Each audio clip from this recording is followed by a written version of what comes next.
إن الحمد لله نحمده ونستعينه ونستغفره ونؤمن به ونتوكل عليه ونعوذ بالله من شرور أنفسنا ومن سيئات أعمالنا من يهده الله فلا مضل له ومن يضلل فلا هادي له أشهد أن لا إله إلا الله وحده لا شريك له وأشهد أن سيدنا محمدا عبده ورسوله صلى الله على محمد وعلى آله وصحبه وسلم إلى يوم الدين أما بعد قال الله تعالى في محكم التنزيل أعوذ بالله من الشيطان الرجيم بسم الله الرحمن الرحيم والفجر وليال عشر والشفع والوتر صدق الله المولانا العظيم عن أم سلمة رضي الله عنها قالت قال رسول الله صلى الله عليه وسلم إذا رأيتم هلال ذي الحجة وأراد أحدكم أن يضحي فليمسك عن شعره وأظافره رواه مسلم أو كما قال عليه الصلاة والسلام. விண்ணையும் மண்ணையும் மனித கோடிகளையும் படைத்து பரிபாலித்து பாதுகாக்கின்ற வல்ல நாயனுக்கே புகழ் அனைத்தும் அல்ஹம்துலில்லாஹ். சத்திய தூதர், சன்மார்க்க போதகர், சர்தாரேதோ ஆலம் சாந்தி நபி ஸல்லல்லாஹு அலைஹி வஸல்லம் அவர்கள் மீதும் அவர்களை பின்பற்றிய உத்தம சஹாபாக்கள், தாபிஊன்கள், தபஅ தாபிஈன்கள், நாதாக்கள், வலிமார்கள், நல்லவர்கள் அனைவர்கள் மீதும் ஸலாத்தும் ஸலாமும் என்றென்றும் உண்டாவதாக. புனிதமான ஜும்ஆவுடைய கடமையை நிறைவேற்றுவதற்காக வந்து இறைவனின் இறை இல்லத்தில் அமர்ந்திருக்கும் அல்லாஹ்வின் நல்லடியார்களே, அல்லாஹு தஆலா எவைகளை எல்லாம் ஏவி இருக்கிறானோ அவைகளை ஏற்று எடுத்து நடந்து கொள்ளும்படியும், இன்னும் எவைகளை விட்டு விலக்கி இருக்கிறானோ அவைகளை விட்டு விலகி தவிர்த்து நடந்து கொள்ளும்படியும் முதற்கண் எனக்கும் அப்பால் உங்களுக்கும் வசியத்து என்னும் நற்கட்டளை பிறப்பிக்கிறேன். கண்ணியமானவர்களே, அல்லாஹு தஆலா அவன் தனித்தவன், அடக்கி ஆளுகின்ற சக்தி பெற்றவன், அவனுக்கு இணை துணை கிடையாது. அல்லாஹு தஆலா பார்க்கக்கூடியவனாக, கேட்கக்கூடியவனாக, அனைத்தையும் கண்காணிக்க கூடியவனாக இருக்கிறான். அந்த சிந்தனை எங்களுடைய உள்ளத்திலே எப்பொழுதும் இருந்து கொண்டே இருக்க வேண்டும்.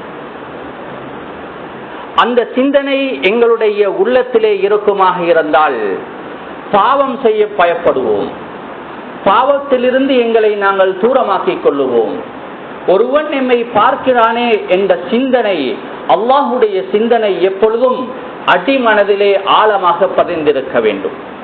அதனால் தான் ஒரு பெரியவரிடத்திலே ஒரு வாலிபர் வந்து சொல்லுகிறார், பெரியவரே, நான் பாதையிலே செல்லுகின்ற பொழுது நிறைய பெண்களை பார்க்க வேண்டும் என்ற ஆசை என்னுடைய உள்ளத்திலே வளர்கிறது.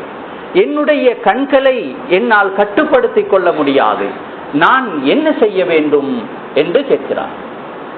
அதற்கு அந்த பெரியவர் வாலிபரிடத்திலே ஒரு கிளாஸ் தண்ணியை கொடுத்து சொல்லுகிறார், உம்மோடு ஒருவர் வருவார். நீ என்ன செய்ய வேண்டும் என்றால், இந்த நிரப்பப்பட்ட கிளாஸ் தண்ணீரை நீ சந்தை, அதாவது பஜாருக்கு எடுத்து செல்ல வேண்டும், சுற்றி வர வேண்டும். ஒரு சொட்டு தண்ணீர் அந்த கிளாஸில் இருந்து கொட்டினாலும் உனக்கு பக்கத்திலே உள்ளவர் ஒவ்வொரு சொட்டுக்கும் அடித்து கொண்டே இருப்பார் என்ற விஷயத்தை சொல்லி அனுப்பி வைக்கிறார். அந்த வாலிபரும் அந்த சந்தையிலே பஜாரிலே சுற்றி வருகிறார். ஆனால் அந்த தண்ணீர் நிரப்பப்பட்ட குவளை, அந்த கிளாஸில் இருந்து ஒரு சொட்டு தண்ணீர் கூட கீழே கொட்டாமல் இருந்தது. அந்த பெரியவர் கேட்கிறார், நீங்கள் சந்தைக்கு சென்றீரே, பஜாருக்கு சென்றீர்கள் தானே? ஆம். இதனை எடுத்து கொண்டு சென்றீர்கள், ஆனால் எந்த ஒரு சொட்டும் தண்ணீர் சொட்டும் கீழே கொட்டவில்லை. அப்படியாக இருந்தால் நீங்கள் போகக்கூடிய நேரத்திலே யாராவது பெண்களை கண்டீர்களா என்று கேட்ட நேரத்திலே இல்லை என்று சொன்னார்கள். ஆனால் அவர் போன இடமெல்லாம் பெண்கள் இருந்தார்கள். சொன்னார்கள், எவ்வாறு உனக்கு பக்கத்திலே ஒருவன் இருந்து உன்னை கண்காணித்துக் கொண்டிருக்கிறான், நான் தவறு செய்யக்கூடிய நேரத்திலே அடிக்க தயாராக இருக்கிறான் என்று சொல்லக்கூடிய சிந்தனையை உன் உள்ளத்தில் இருந்து, உன்னுடைய உள்ளத்திலே அந்த சிந்தனை இருந்து இதிலேனே கவனமாக இருந்ததன் காரணத்தினால் பெண்களை உன்னால் கண்டுகொள்ள முடியவில்லை. அதே போன்று அல்லாஹு தஆலா உன்னை பார்க்கிறான், எங்களை பார்க்கிறான், பார்த்து கொண்டே இருக்கிறான். நாம் எதனை பார்க்கிறோமோ அதனை அவன் பார்க்கிறான் என்ற சிந்தனை உள்ளத்திலே இருந்தால் பார்வையின் மூலமாக நாம் தவறு செய்ய மாட்டோம். நாம் கேட்பதை அல்லாஹு தஆலா கேட்டுக் கொண்டிருக்கிறான் என்ற அந்த சிந்தனை உள்ளத்திலே இருந்தால் நாங்கள் தவறானவற்றை கேட்க மாட்டோம். எனவே அல்லாஹு தஆலா அஸ்-சமீ என்கின்ற கேட்கக்கூடியவனாக இருக்கிறான். அது சிறு சத்தமாக இருந்தால் எம்முடைய காதுகளுக்கு கேட்காது, பெரிய சத்தமும் கேட்காது, தெளிவில்லாவிட்டாலும் கேட்காது, ஒரே நேரத்திலே பலர் பேசினாலும் கேட்க முடியாது.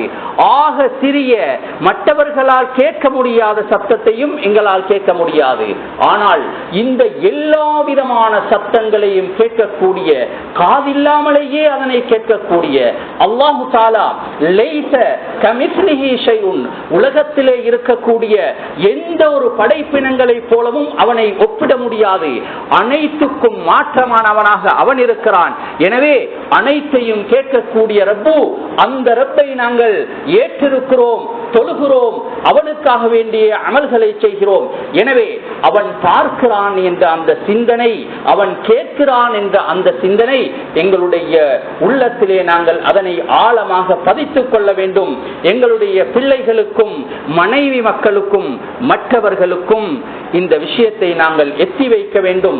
நாங்கள் ஆழமாக இதனை பதித்துக் கொண்டால் எங்களுடைய பிள்ளைகளுடைய உள்ளத்திலே ஆழமாக இவைகள் பதிந்துவிடும் என்ற விஷயத்தை நினைவுபடுத்திக் கொள்வதோடு, நாம் இருக்கக்கூடிய இந்த மாதம் நாம் இருக்கக்கூடிய இந்த மாதம் துல்காதா மாதத்துடைய 27வது பிறையிலே இருக்கிறோம்.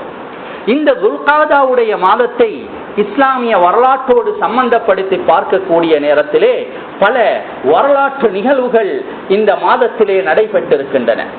அதிலே முக்கியமாக சுல்ஹுல் ஹுதைபியா என்று சொல்லப்படுகின்ற ஹுதைபியா உடன்படிக்கை இந்த துல்காதாவுடைய மாதத்திலே தான் நடைபெற்றது. இந்த துல்காதாவுடைய மாதத்திலே நடைபெற்ற ஹுதைபியாவுடைய அந்த உடன்படிக்கையிலே இருக்கக்கூடிய விஷயங்கள் கியாமத்துடைய நாள் வரைக்கும் இந்த மனித சமுதாயத்துக்கு சில படிப்பினைகளை சொல்லிக்கொண்டே இருக்கிறது, புத்திமதிகளை சொல்லிக்கொண்டே இருக்கிறது, பல உபதேசங்களை சொல்லிக்கொண்டே இருக்கிறது. அந்த வரலாறை படிக்க படிக்க எங்களுடைய வாழ்க்கையிலே பல மாற்றங்களை ஏற்படுத்திக் கொள்ள முடியும். அதுதான் ஹஜ்ரத் ரசூலே அக்ரம் ஸல்லல்லாஹு அலைஹி வஸல்லம் அவர்கள் ஹிஜ்ரி 6வது ஆண்டில் ஒரு கனவு காண்கிறார். கனவு என்று வரும் பொழுது கனவுகளுக்கு அர்த்தங்கள் இருக்கின்றன. ஒருவர் ஹஜ்ரத் ஸல்லல்லாஹு அலைஹி வஸல்லம் அவர்களை ஸலவாத்து சொல்கிறார், பேணுதலாக இருக்கிறார், வுதுவோடு தூங்குகிறார், ஓதலோடு தூங்குகிறார், திலாவத்தோடு தூங்குகிறார், அனைத்து உறுப்புகளையும் பேணுதலாக வைத்துக் கொள்ளக்கூடிய நேரத்திலே நபி அவர்களை ஒருவர் கனவிலே கண்டால் நபி அவர்கள் சொன்னார்கள், என்னுடைய தோற்றத்திலே ஷைத்தானால் கனவிலே வர முடியாது. யாராவது நபி அவர்களை கண்டால் அது நபி ஸல்லல்லாஹு அலைஹி வஸல்லம் அவர்கள் தான். ஆனால் அந்த கனவை நாங்கள் தெரிந்து கொள்வதற்கு ஒரு ஆளுமிடத்திலே சொல்லிக் கொள்வது தவிர வேறு யாரிடத்திலும் அந்த கனவு சம்பந்தமாக சொல்லாமல் தவிந்து கொள்ள வேண்டும். எனவே கண்ணியமானவர்களே, நபி ஸல்லல்லாஹு அலைஹி வஸல்லம் அவர்கள் கனவுகளுக்கு மிக முக்கியத்துவம் கொடுப்பார்கள். தான் ஒரு கனவை கண்டால் சஹாபாக்களுக்கு சொல்லுவார்கள். சஹாபாக்களிடத்திலே கனவுகள் கண்டால் அதுக்குரிய பலன்கள் என்ன, அந்த கனவுடைய அர்த்தம் என்ன என்பதை ஹஜ்ரத் ஸல்லல்லாஹு அலைஹி வஸல்லம் அவர்கள் சொல்லுவார்கள். நபி அவர்கள் சஹாபாக்களுக்கு மத்தியிலே இருக்கக்கூடிய நேரத்திலே நபி அவர்கள் கண்ட ஒரு கனவை சொல்லுகிறார். சொல்லுகிறார்கள், நான் என்னுடைய சஹாபாக்களோடு உம்ரா செய்வதற்காக வேண்டி அப்பொழுது காபத்துல்லாவும் மக்காவும் குறைஷி காஃபிருடைய அந்த ஆதிக்கத்துக்கு கீழால் இருந்தது. ஹிஜ்ரி 6ஆம் ஆண்டு. இப்பொழுது நபி அவர்கள் சொல்கிறார்கள், உம்ரா செய்வதற்காக போவது போன்று கனவு கண்டேன். கனவு கண்டது மாத்திரமல்லாமல் தவாப் செய்வது போன்றும், அதே போன்று காபாவுடைய சாவி என்னிடத்திலே கிடைப்பது போன்றும் நான் கனவு கண்டேன். சஹாபாக்களை கண்டேன். உம்ராவை முடித்ததன் பின்னால் சிலர்கள் தலையை இறக்கி மொட்டையடித்திருந்தார்கள். இன்னும் சிலரோ அவர்களுடைய தலையில் ஒரு சில பகுதிகளை நீக்கி அதனை, அதாவது உம்ரா செய்து முடித்ததன் பின்னால் ஒரு பகுதியை வெட்டி கொண்டிருந்தார்கள் என்ற விஷயத்தை சொன்னபோது சஹாபாக்களுக்கு பெரும் ஒரு ஆனந்தம், பெரும் ஒரு சந்தோஷம். சொன்னார்கள் ஸல்லல்லாஹு அலைஹி வஸல்லம் அவர்கள், தயாராகுங்கள், அந்த மக்கா நகரை நோக்கி புனிதமான நபி அவர்கள் கண்ணீரோடு விட்டு வந்த அந்த காபா ஷரீஃபை திருப்பவும் அதனை தவாப் செய்வதற்காக ஸல்லல்லாஹு அலைஹி வஸல்லம் அவர்கள் தான் பிறந்த ஊருக்கு செல்வதற்காக ஸல்லல்லாஹு அலைஹி வஸல்லம் அவர்கள் தயாராகிறார்கள். 1400 சஹாபாக்களோடு தயார் ஆகிறார்கள். அந்த நேரத்திலே பொதுவாக சஹாபாக்களிடத்திலே தன்னுடைய பாதுகாப்புக்காக ஒரு வாள் அவர்களிடத்திலே எப்பொழுதும் இருந்து கொண்டே இருக்கும். இன்றும் யமன் போன்ற நாடுகளிலே, யமனிலே இருக்கக்கூடிய மக்களை பார்த்தால் ஜம்பியா என்று சொல்லுகின்ற ஆரம்பத்திலே வந்த குடைகளுடைய புடிகளை போன்று வளைந்த ஒரு அதாவது கத்தி போன்ற ஒரு அமைப்பிலே உள்ள ஒரு வாளை அவர்கள் இடுப்பிலே சொறி வைத்துக் கொண்டிருப்பார்கள். அது பாராளுமன்றத்துக்கு செல்வதாக இருந்தாலும் அதனை எடுத்துச் செல்வார்கள். கல்யாண வீடாக இருந்தாலும் திருமண வீடாக இருந்தாலும் அதனை எடுத்துச் செல்வார்கள். அதனுடைய விலை சில சந்தர்ப்பங்களில் இலட்சக்கணக்கான ரூபாய் வரைக்கும் செல்லும். அதனுடைய 2 பக்கங்களும் வெட்டக்கூடியதாக இருக்கும். அவருடைய கலாச்சாரத்துடைய ஒரு அடையாளமாக அதனை அவர்கள் பாவிக்கிறார்கள். எங்கு சென்றாலும் இடுப்பிலே அதனை சொருவிக்கொண்டு செல்வார்கள். இது இன்று கூட யமன் மக்களிடத்திலே பார்க்கலாம். ஜம்பியா என்று சொல்வார்கள் அதற்கு. அதே போன்று அதனை ஏதாவது ஒரு விஷயத்துக்காக வெளியே எடுத்தால் அதன் மூலமாக அவர்கள் வெளியே எடுக்க மாட்டார்கள். தேவையில்லாமல் வெளியே எடுத்தால் வெட்டாமல் உள்ளே வைக்கவும் மாட்டார்கள். இப்படி அவர்களிடத்திலே சில பழக்க வழக்கங்கள் இருக்கின்றன. சஹாபாக்களும் அதே போன்று அந்த யமன் மக்களிடத்திலே பொதுவாக அந்த ஜம்பியாவை சொருவி இருப்பார்கள். அதே போன்று சஹாபாக்களும் பாதுகாப்புக்காக சில வாள்களை தன்னுடன் வைத்துக் கொண்டிருப்பார்கள். பொதுவாக அது அனைவர்களும் வைத்திருப்பார்கள். நாங்கள் ஹேண்ட்போன் வைத்திருப்பது போன்று அவர்கள் அதனை வைத்திருப்பார்கள். இந்த வாட்களோடு தான் அந்த 1400 சஹாபாக்களும் நபி அவர்களோடு உம்ராவுடைய கடமையை நிறைவேற்றுவதற்காக வேண்டி செல்கிறார்கள். சென்ற பொழுது அங்கு தடுத்து நிறுத்தப்படுகிறார்கள். காலித் இப்னு வலீத் ரலியல்லாஹு அன்ஹு அவர்கள் கூட நபி அவர்களை எதிர்ப்பதற்கு பிரதான பாதையிலே ஒரு பெரும் குதிரைப்படையோடு நிற்கிறார்கள்.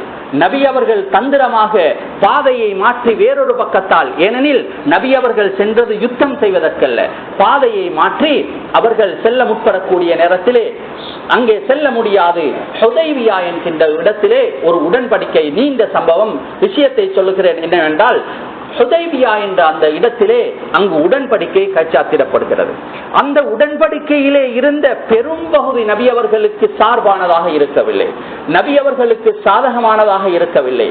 ஆனாலும் நபி ஸல்லல்லாஹு அலைஹி வஸல்லம் அவர்கள் ஒரு தலைவர் எவ்வாறு இருக்க வேண்டும், ஒரு மனிதனிடத்திலே இருக்க வேண்டிய கிட்டத்தட்ட 5 பண்புகளை நாம் அதன் மூலமாக எடுத்துக்கொள்ள முடியும். சஹாபாக்கள் யுத்தத்துக்கு தயாரானார்கள். ஆனால் நபி அவர்கள் யுத்தம் செய்வதற்குரிய உறுதி அவர்களிடத்திலே இருந்தது. ஆனால் ஆயுத பலம் அவர்களிடத்திலே இருக்கவில்லை. ஒரு தலைவர் நீண்ட சிந்தனையுடையவராக, ஆழமான திட்டமுடையவராக இருந்ததன் மூலமாக ஹஜ்ரத் ஸல்லல்லாஹு அலைஹி வஸல்லம் அவர்கள் அந்த நேரத்திலே விட்டு கொடுத்தது எதற்கென்றால், பின்னால் ஒரு நேரத்தில் அந்த காபத்துல்லாவை கைப்பற்றிக் கொள்ளக்கூடிய, மக்காவை கைப்பற்றக்கூடிய ஒரு சந்தர்ப்பத்தை அல்லாஹு தஆலா அவர்களுக்கு கொடுத்தான். அந்தர்கள் போனது உம்ராவுடைய கடமையை நிறைவேற்றுவதற்காக. நபி அவர்கள் உடைய தலைமைக்கு கீழால் செல்கிறார்கள். அந்த நேரத்திலே குறைஷியலுக்கு தடுக்க வேண்டிய எந்த ஒரு தேவையும் கிடையாது. தேவையில்லாமல் நபி அவர்களுடைய, சஹாபாக்களுடைய, அன்றிருந்தவர்களுடைய உணர்வுகளோடு விளையாடினார்கள். உணர்வுகளை மதிக்காமல், அவர்களுடைய தேவையை மதிக்காமல் இன்று ஒருவர் வந்து நோயை சொல்லுகிறார், கஷ்டத்தை சொல்லுகிறார், துன்பத்தை சொல்லுகிறார், அவருடைய நிலைமையை சொல்லுகிறார். பரிகாசத்துக்கு எடுத்துக் கொள்ளக்கூடாது. மனிதனுடைய உணர்வுகளோடு விளையாடக்கூடாது. அதனை கேட்க வேண்டும். அதனை எங்களால் ஏதும் செய்ய முடியாவிட்டாலும் அதனை நாங்கள் அவருக்கு ஒரு ஆறுதலை சொல்லி அனுப்பி வைத்து விட வேண்டுமே தவிர யாருடனும் நாங்கள் அவருடைய உணர்வுகளோடு விளையாடக்கூடிய நேரத்திலே அது ஒரு பெரும் பாதிப்பை உண்டு பண்ணும். இப்பொழுது சஹாபாக்களுக்கு அந்த உணர்விலே பாதிப்பு ஏற்பட்ட பொழுது 2 வருடங்கள் தான். ஹிஜ்ரி 8வது ஆண்டு நபி அவர்கள் உம்ரா செய்வதற்கு சந்தர்ப்பம் கேட்டார்கள், கொடுக்கவில்லை. உணர்வோடு விளையாடினார்கள். நபி அவர்கள் ஹிஜ்ரி 8வது ஆண்டு முழு மக்காவையும் கைப்பற்றி புனிதமான காபாவையும் கைப்பற்றி கொண்டார். அல்லாஹு தஆலா அந்த பாக்கியத்தை கொடுத்தார்.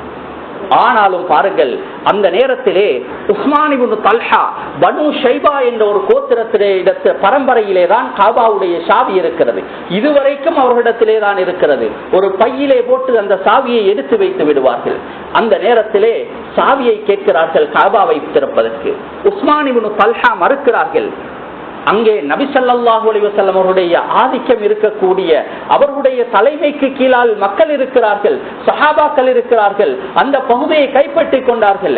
அலி ரலியல்லாஹு அன்ஹு அவர்கள் அவர்களுடைய கையை, அதாவது முறித்து கையை வளைத்து சாவியை எடுத்து காபாவை திறக்கிறார்கள். திறந்ததன் பின்னால் நபி ஸல்லல்லாஹு அலைஹி வஸல்லம் அவர்கள் இதனை கண்டித்து விட்டு சொன்னார்கள், அவரிடத்திலே சாவியை கொடுத்து குதுஹா ஹாலிதத்தன் தாலிதத்தன் வலா யன்சுஹா இல்லா வாலிமுன், நீங்கள் இந்த சாவியை வைத்துக் கொள்ளுங்கள், எப்பொழுதுக்குமே உங்களிடத்திலே இந்த சாவி இருக்கட்டும், உங்களிடத்திலே ஒரு அநியாயக்காரனை தவிர இந்த சாவியை வேறு யாரும் எடுக்க மாட்டார்கள் என்று சொன்னார்கள்.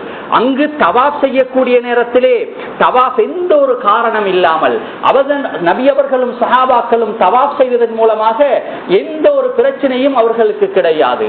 ஆனாலும் வீணாக தடுத்தார்கள், உணர்வோடு விளையாடினார்கள். ஆனால் பாருங்கள், ஒரு தனி மனிதனுடைய உணர்வை நபி அவர்கள் மதித்தார்கள். அந்த சாவியை கொடுத்தார்கள், சொன்னார்கள் கியாமத்துடைய நாள் வரைக்கும் உங்களிடத்திலேதான்.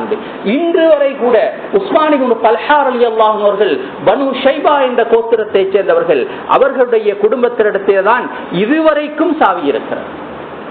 எனவே கண்ணியமானவர்களே, அது மட்டுமல்லாமல் தூர நோக்கு, தூர சிந்தனையோடு ஹஜ்ரத் ஸல்லல்லாஹு அலைஹி வஸல்லம் அவர்கள், சஹாபாக்கள் எப்பொழுதுமே அவசரத்துக்கு அல்லாஹு தஆலாவுடைய உதவி கிடையாது.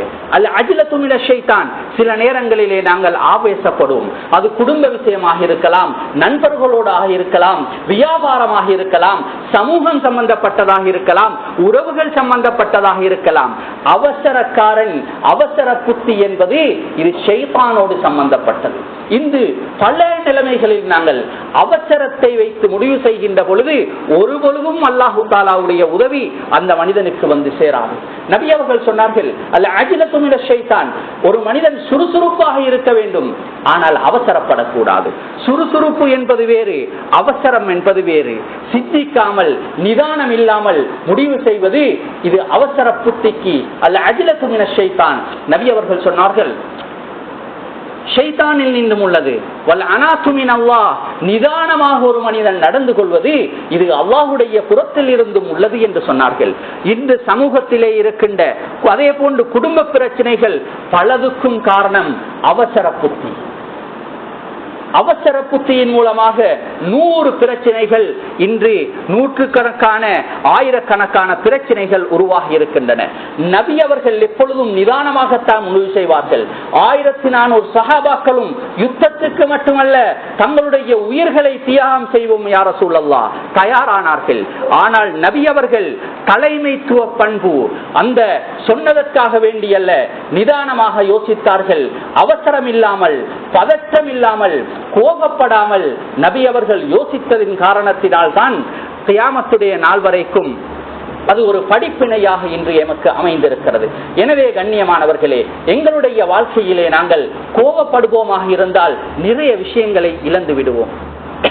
வீணான கோபங்கள், வீணான அவசரங்கள், வீணான பதற்றங்கள் அனைத்தும் எங்களுடைய நியமத்துக்களை எங்களிடமிருந்து எடுத்துவிடும். அதே போன்று பல பிரச்சனைகளை எங்களிடத்திலே கொண்டு வந்து சேர்த்திடும். எனவே இந்த ஹுதைபியாவுடைய அந்த உடன்படிக்கை சொல்லக்கூடிய அந்த பிரகாரம் அந்த படிப்பினையின் அடிப்படையிலே நாங்கள் அவசரம் இல்லாமல் இருக்க வேண்டும். தலைமைத்துவத்திலே இருக்கக்கூடியவர்கள் வீட்டிலே ஒருவர் கணவனாக இருக்கிறதாக இருந்தாலும் அதுவும் அவர் ஒரு தலைமைத்துவத்திலே இருக்கிறார்.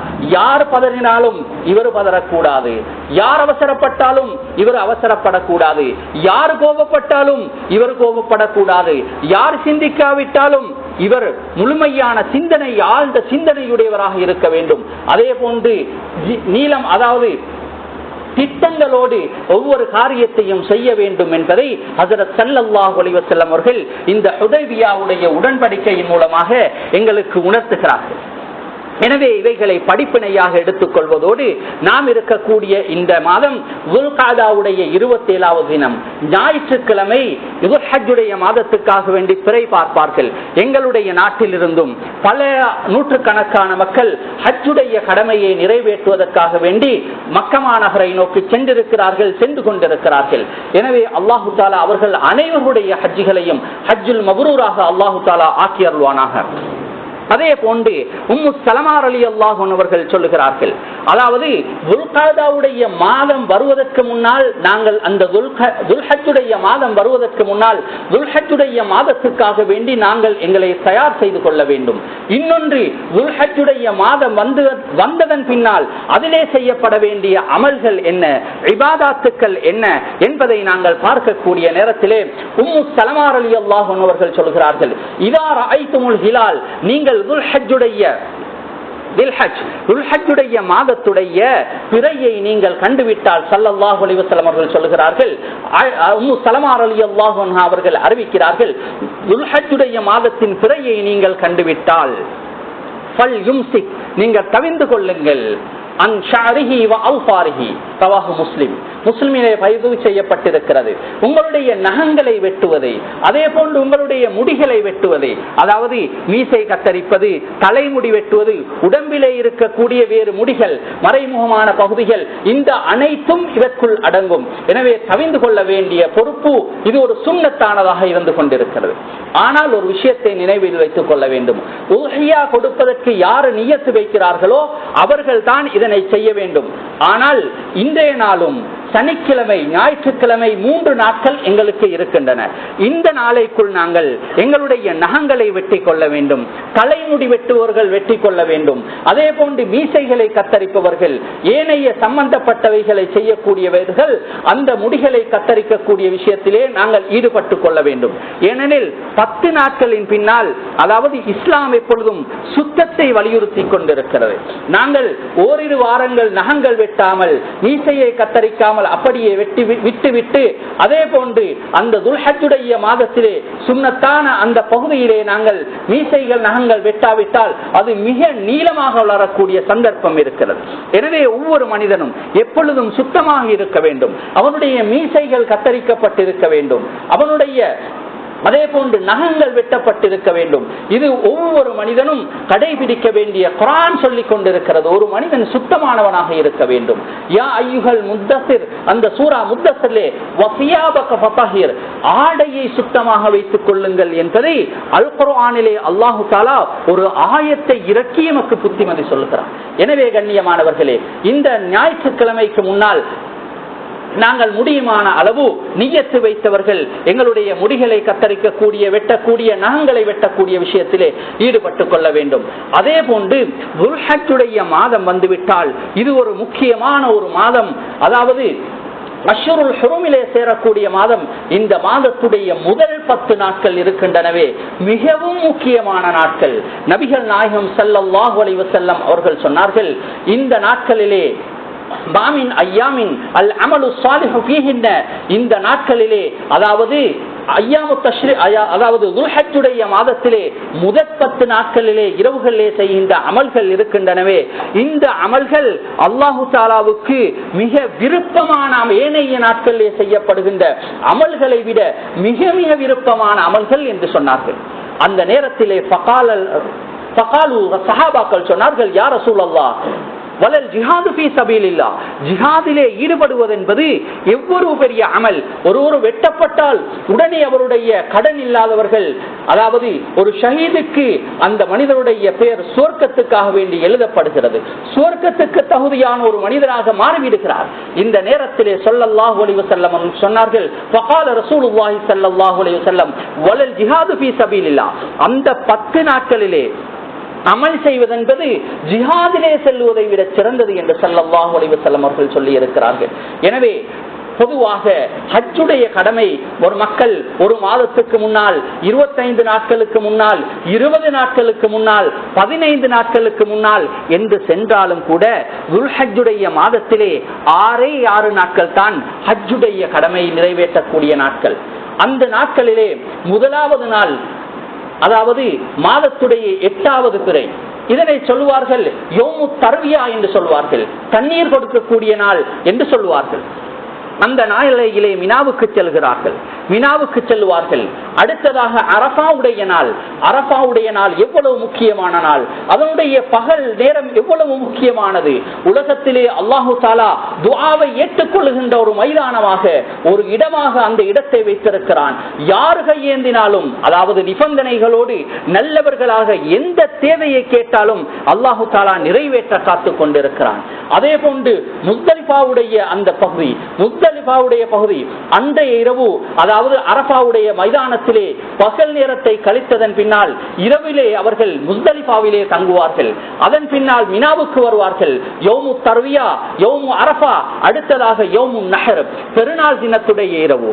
அதன் பின்னால் யௌமுல் கர், மினாவிலே தங்கக்கூடிய 4வது நாள். அது அடுத்ததாக யௌமுன் நஃபர் என்று சொல்லக்கூடிய நஃபருல் ஊலா, நஃபரு சானியா என்று 2 நாட்கள் இருக்கின்றன. இந்த 6 நாட்களிலே தான் ஹஜ்ஜுடைய கடமை நிறைவேற்றப்படுகின்றன. அந்த 6 நாட்களிலே நிறைவேற்றப்படுகின்ற அங்கு ஹஜ்ஜாஜிகள் கடமையை நிறைவேற்றுவார்கள். இங்கே இருக்கக்கூடிய நாங்கள் என்ன செய்ய வேண்டும்? ஸல்லல்லாஹு அலைஹி வஸல்லம் அவர்கள் சொன்னார்கள், அதாவது சிறந்த இந்த 10 நாட்களிலே செய்யப்படுகின்ற அமல்கள் அல்லாஹ் மிக விருப்பமான அமல்கள் என்று சொல்லி இருக்கிறார்கள்.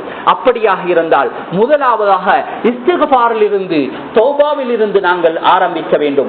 எல்லா பாவங்களையும் எங்களிலிருந்து கழுவிவிடக்கூடிய ஒரு பெரும் ஆயுதம் தான் தௌபா என்கின்ற, இஸ்திக்ஃபார் என்கின்ற அந்த 2ஐயும் நாங்கள் ஒவ்வொரு நாளும் கடைபிடிக்க வேண்டும்.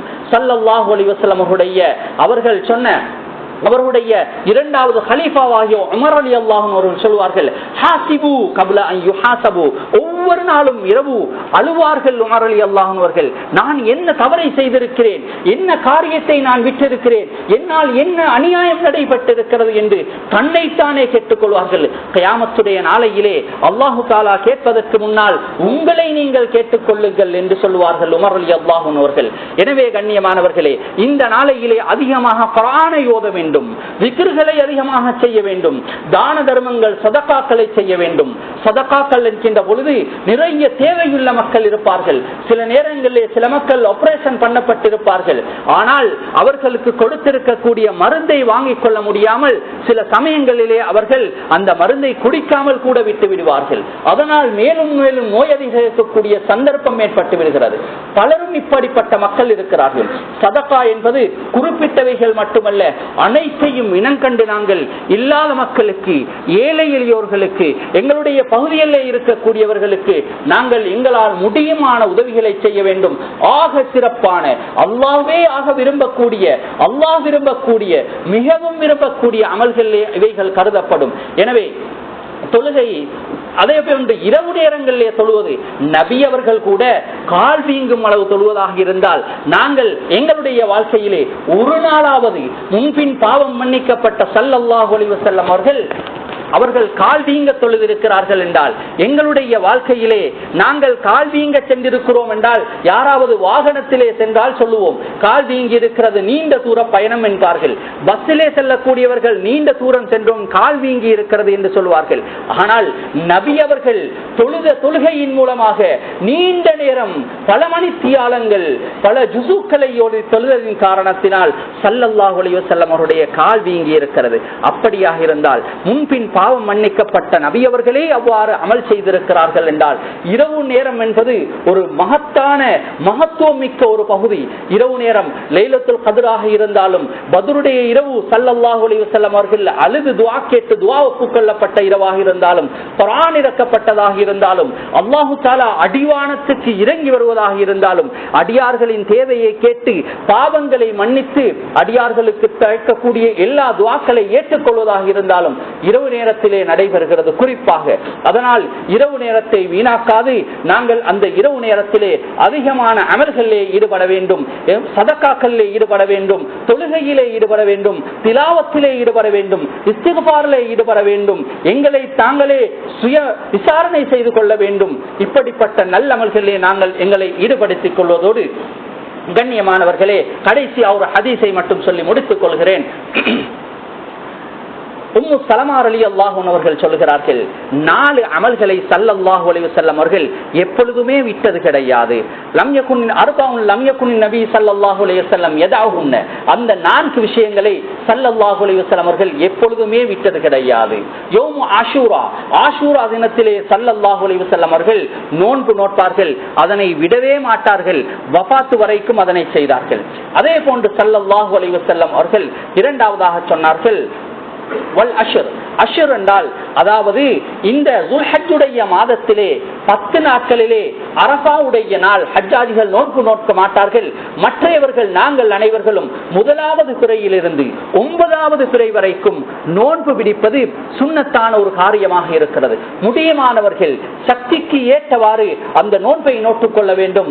முடியுமாக இருந்தால் முழுமையாக நாங்கள் பிடிக்க முயற்சி செய்ய வேண்டும். குறைந்தது அந்த அரஃபாவுடைய தினத்தையாவது நாங்கள் நோன்பு நோக்கக்கூடிய நேரத்திலே அல்லாஹு தஆலா சென்ற ஒரு வருடத்துடைய வரும் ஒரு வருடத்துடைய மொத்தமாக 2 வருடத்துடைய பாவங்களை அல்லாஹு தஆலா மன்னிக்க போதுமானவனாக இருக்கிறான். எனவே கண்ணியமானவர்களே, ஒரு பெரும் பாக்கியத்தை அல்லாஹு தஆலா இந்த துல்ஹஜ்ஜுடைய மாதத்திலே தருகிறான். அதே போன்று ஸல்லல்லாஹு அலைஹி வஸல்லம் அவர்கள் சொன்னார்கள், நபி ஸல்லல்லாஹு அலைஹி வஸல்லம் அவர்கள் சொன்ன அந்த 3வது 4வது விஷயம், நபி அவர்கள் சொன்னார்கள், நபி ஸல்லல்லாஹு அலைஹி வஸல்லம் அவர்கள் உம்மு சலமா ரலியல்லாஹு அன்ஹா ஹப்ஸா ரலியல்லாஹு அன்ஹா அவர்கள் அறிவிக்கிறார்கள், நபி அவர்கள் துஹாவுடைய 2 ரக்காத்துகளையும் எப்பொழுதுமே விட மாட்டார்கள்.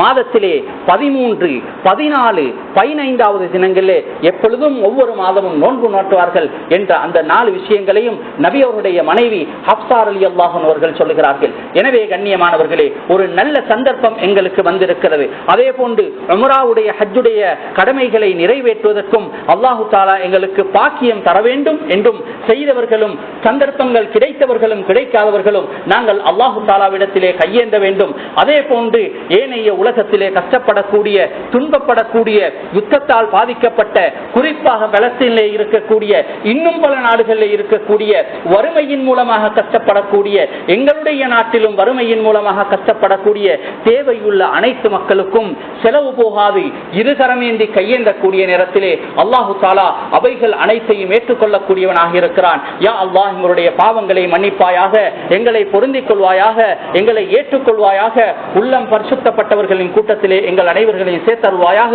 வ ஆஃபிரு தஅவானா அனில் ஹம்துலில்லாஹி ரப்பில் ஆலமீன்.